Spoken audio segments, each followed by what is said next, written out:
Morning voice എന്ന അനുഗ്രഹീത പ്രോഗ്രാമിലേക്ക് ഏവർക്കും സ്വാഗതം.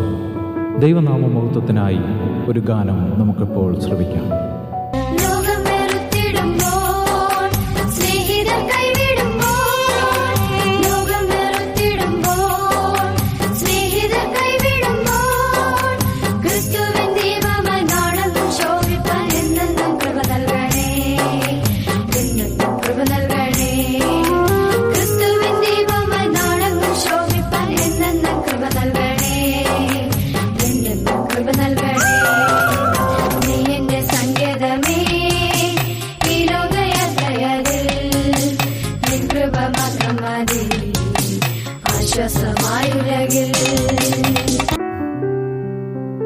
ഇന്ന് വചനത്തിൽ നിന്ന് നമ്മോട് സംസാരിക്കുന്നത് കർത്താവിൻ്റെ ശ്രേഷ്ഠദാസൻ കുഞ്ഞുമോൻ തോട്ടപ്പള്ളി.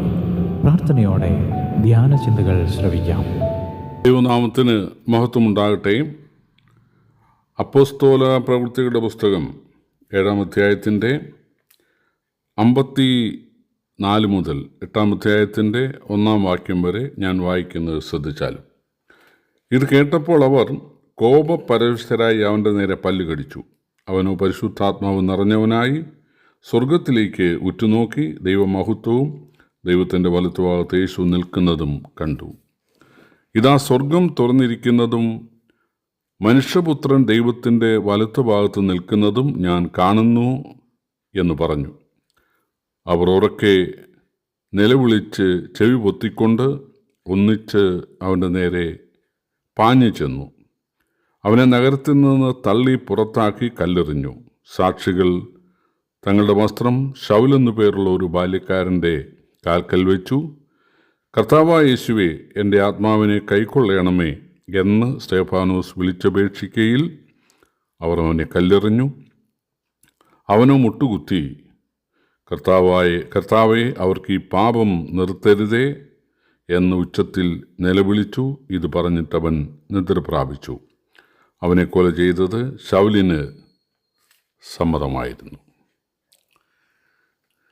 വിദ്യാസമ്പന്നനും വളരെ ആത്മീകനുമായിരുന്ന സ്തേഫാനോസ് യെരുശലേമിൻ്റെ പ്രാന്തപ്രദേശങ്ങളിലുള്ള വ്യത്യസ്ത ഭാഷക്കാരുടെ പള്ളികളിൽ ചെന്ന് കർത്താവായ യേശുക്രിസ്തുവിനെ കുറിച്ച്, യേശു കാൽവറിയിൽ തൻ്റെ യാഗത്തിലൂടെ ഒരുക്കിയ രക്ഷയെക്കുറിച്ച് വിശദീകരിച്ചു. പക്ഷേ അവർക്ക് സ്തേഫാനോസിൻ്റെ ജ്ഞാനത്തോട് എതിർത്ത് നിൽപ്പാനായിട്ട് സാധിച്ചില്ല. അതുകൊണ്ടവർ കള്ളസാക്ഷികളെ അവതരിപ്പിച്ചു. വിവരം മഹാപുരോഹിതനെ അറിയിച്ചു. മഹാപുരോഹിതൻ സ്തേഫാനോസിനെ വരുത്തി ജനത്തിൻ്റെ മധ്യേ ഇത് ഉള്ളത് തന്നെയോ എന്ന് ചോദിച്ചു. കാരണം സ്തേഫാനോസ് ന്യായപ്രമാണത്തിനും മോശയ്ക്കും ദേവാലയത്തിനും വിശുദ്ധ സ്ഥലത്തിനുമൊക്കെ എതിരെ സംസാരിച്ചത് കേട്ടു എന്നാണ് അവർ കള്ളസാക്ഷ്യം പറഞ്ഞത്.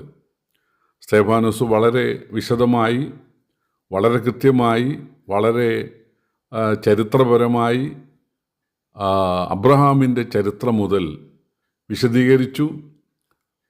യോസേഫിനെ തള്ളിക്കളഞ്ഞതുപോലെ, മോശയെ തള്ളിക്കളഞ്ഞതുപോലെ ഇസ്രായേൽ യേശുവിനെ തള്ളിക്കളഞ്ഞിരിക്കുകയാണ് എന്നുള്ള കാര്യം പറഞ്ഞു.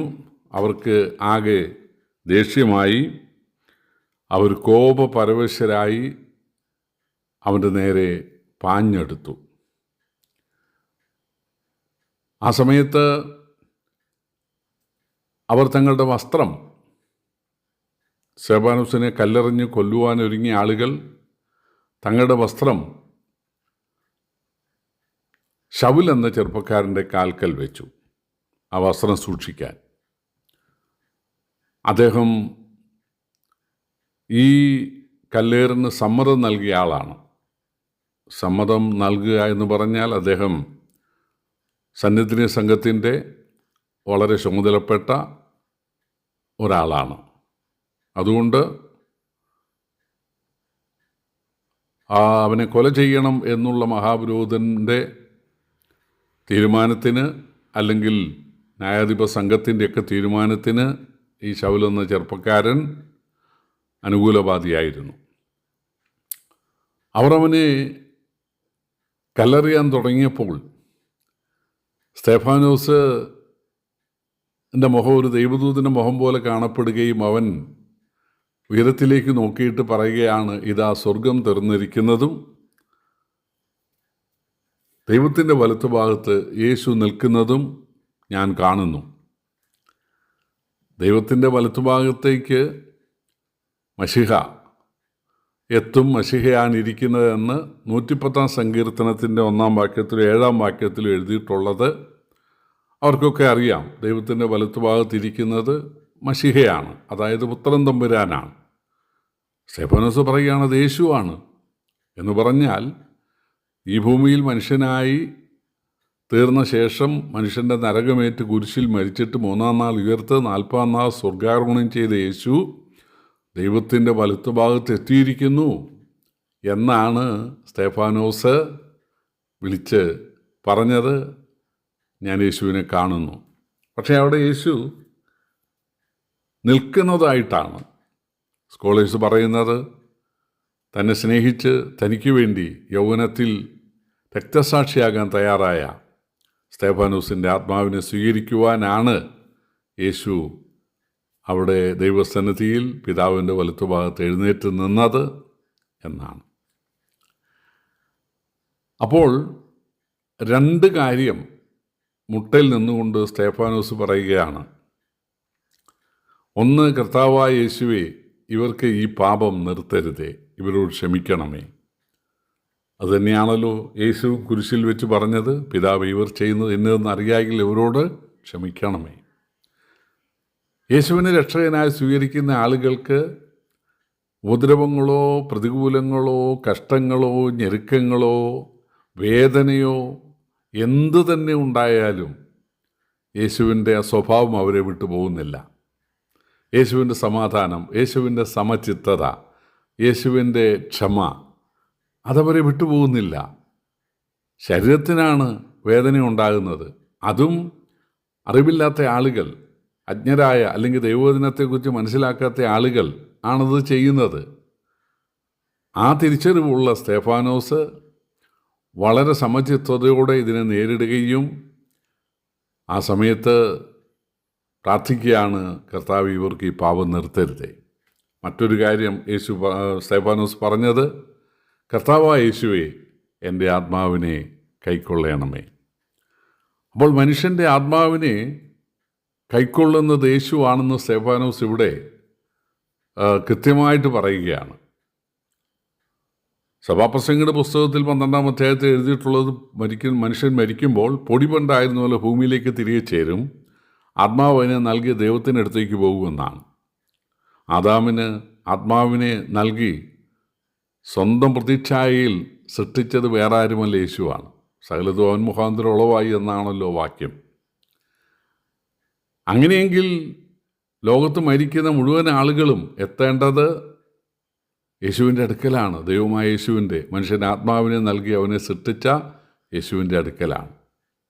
കുരിശിലെ കള്ളനോട് യേശു പറഞ്ഞു, ഇന്ന് നീ എന്നോടുകൂടെ പറുദീസയിലിരിക്കും. പൗലോസ് അപ്പോസ്തലൻ മരണത്തെക്കുറിച്ച് പറഞ്ഞത്, ഞാൻ വിട്ടുപിരിഞ്ഞാൽ ക്രിസ്തുവിനോട് കൂടെ എന്നാണ്. അവിടെ 2 സ്ഥലമുണ്ട്. ധനവാന്റെയും ലാസറിൻ്റെയും ആ ഉപമയിൽ യേശു പറഞ്ഞത്, ധനവാൻ താഴത്തെ സ്ഥലത്തേക്ക്, അതായത് ക്രിസ്തുവിൻ്റെ അടുക്കൽ അല്ലെങ്കിൽ അബ്രഹാം പിതാവിൻ്റെയൊക്കെ അടുക്കൽ താഴ്ന്ന സ്ഥലത്ത് ധനവാൻ എത്തി. ഇതിനെ പാതാളമെന്നാണ് വിളിക്കുന്നത്. അവിടെ വേദനയുണ്ട്, അവിടെ അസ്വസ്ഥതയുണ്ട്. എന്നാൽ ഉയർന്ന സ്ഥലം അത് പറുദീസയാണ്, ആശ്വാസസ്ഥലമാണ്. മനുഷ്യനെ ഇങ്ങനെ 2ആയി തിരിക്കുന്നത് അവൻ്റെ മതമോ അവൻ്റെ അല്ലെങ്കിൽ സ്വത്തോ അവൻ്റെ സ്വഭാവമോ പെരുമാറ്റമോ ഇതൊന്നുമല്ല, ഒറ്റ കാര്യമാണ്. ദൈവം ഒരുക്കിയ രക്ഷാമാർഗത്തെ അംഗീകരിച്ചോ ഇല്ലയോ എന്നുള്ളതാണ്. ലൂക്കോസ് 16 ധനവാൻ ദൈവം ഒരുക്കിയ രക്ഷാമാർഗത്തെ അംഗീകരിച്ചിരുന്നില്ല. എന്നാൽ കുരിശിലെ കള്ളൻ, 2 കള്ളന്മാരിൽ ഒരുത്തൻ, യേശു രക്ഷിതാവാണ് എന്ന് മനസ്സിലാക്കിയിട്ട് പറഞ്ഞു, കർത്താവായ യേശുവേ, നീ രാജ്യത്വം പ്രാപിച്ചു വരുമ്പോൾ എന്നെ ഓർക്കണമേ. അപ്പോഴാണ് യേശു പറഞ്ഞത്, ഇന്ന് തന്നെ നിൻ്റെ ആത്മാവ് എന്നോടുകൂടെ ഇരിക്കും. ഇവിടെ സ്തേഫാനോസ് യേശുവിനോട് പ്രാർത്ഥിക്കുകയാണ്, കർത്താവായ യേശുവേ, എൻ്റെ ആത്മാവിനെ കൈക്കൊള്ളണമേ. ഇതെല്ലാം വളരെ ശ്രദ്ധയോടെ കാണുകയും കേൾക്കുകയും ചെയ്തിരുന്ന ഒരാളായിരുന്നു ശൗല്. താഴെ കൃത്യമായിട്ട് 8-ാം അധ്യായത്തിന് 1-ാം വാക്യത്തിൽ എഴുതിയിരിക്കുകയാണ്, അവനെ കൊല ചെയ്തത് ശൗലിന് സമ്മതമായിരുന്നു. എന്തുകൊണ്ടാണ് ഈ ഒരാളുടെ കാര്യം പ്രത്യേകം എഴുതിയിട്ടുള്ളത്?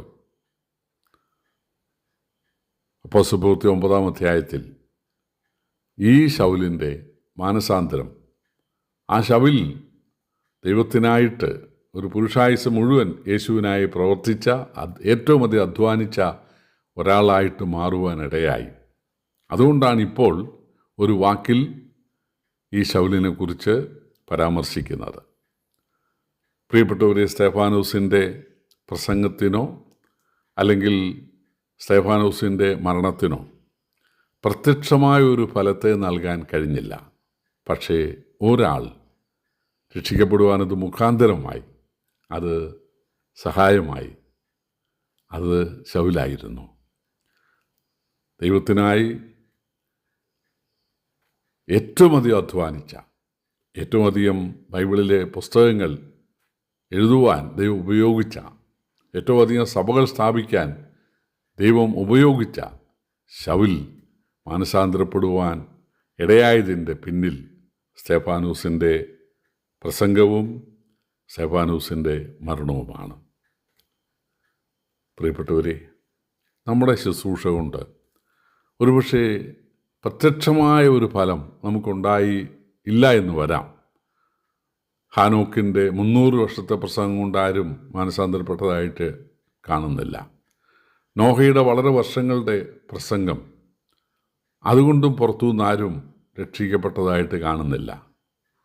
എന്നാൽ തീർച്ചയായിട്ടും അവർ വിശ്വസ്തരായിട്ട് ദൈവം ഏൽപ്പിച്ച് ശുശ്രൂഷ ചെയ്തു. സ്തേഫാനോസും കർത്താവിനെ കൈക്കൊണ്ട ശേഷം വിശ്വസ്തനായിട്ട് ജീവിച്ചു, വിശ്വസ്തമായി ശുശ്രൂഷ ചെയ്തു. ദൈവത്തിൻ്റെ സമയത്ത് അവൻ കല്ലേറ് കൊണ്ടാണെങ്കിലും രക്തസാക്ഷിയായിട്ടാണെങ്കിലും മരിക്കുവാനിടയായി. കർത്താവ് അവൻ്റെ ആത്മാവിനെ തൻ്റെ അടുക്കിലേക്ക് സ്വീകരിച്ചു. തീർച്ചയായിട്ടും ഒരു വലിയ ഫലം, ശൗലെന്ന വലിയൊരു ഫലം അവനുണ്ടാകുവാൻ ഇടയായി. ഈ സ്തേഫാനോസിൻ്റെ പ്രതിഫലം എത്രയായിരിക്കുമെന്നുള്ളത് നിത്യത മാത്രമേ വെളിപ്പെടുത്തുകയുള്ളൂ. തീർച്ചയായിട്ടും നമുക്ക് കർത്താവിൻ്റെ അടുക്കൽ ചെല്ലുമ്പോൾ ഈ സ്തേഫാനോസിനെ വളരെ ഉന്നതനായിട്ട് കാണുവാനായി സാധിക്കും. കർത്താവിനായിട്ടുള്ള ജീവിതമോ അല്ലെങ്കിൽ കർത്താവിന് വേണ്ടിയുള്ള മരണമോ ഒരു നഷ്ടമല്ല എന്ന് സ്തേഫാനോസിൻ്റെ ജീവിതത്തിലൂടെയും മരണത്തിലൂടെയും മനസ്സിലാക്കുവാൻ ദൈവം നമ്മെയും സഹായിക്കട്ടെ. കർത്താവിൻ്റെ വലിയ നാമം വാഴ്ത്തപ്പെടുമാറാകട്ടെ. ഇതുവരെ ഞങ്ങളെ ശ്രദ്ധിച്ച എല്ലാവർക്കും വീണ്ടും വരുന്ന കർത്താവിൻ്റെ വിശുദ്ധമായ യേശുക്രിസ്തുവിൻ്റെ നാമത്തിൽ ഞങ്ങളുടെ സ്നേഹവന്ദനം അറിയിക്കുന്നു. കർത്താവ് നമ്മളെല്ലാവരെയും അനുഗ്രഹിക്കുമാറാകട്ടെ. ആമേൻ.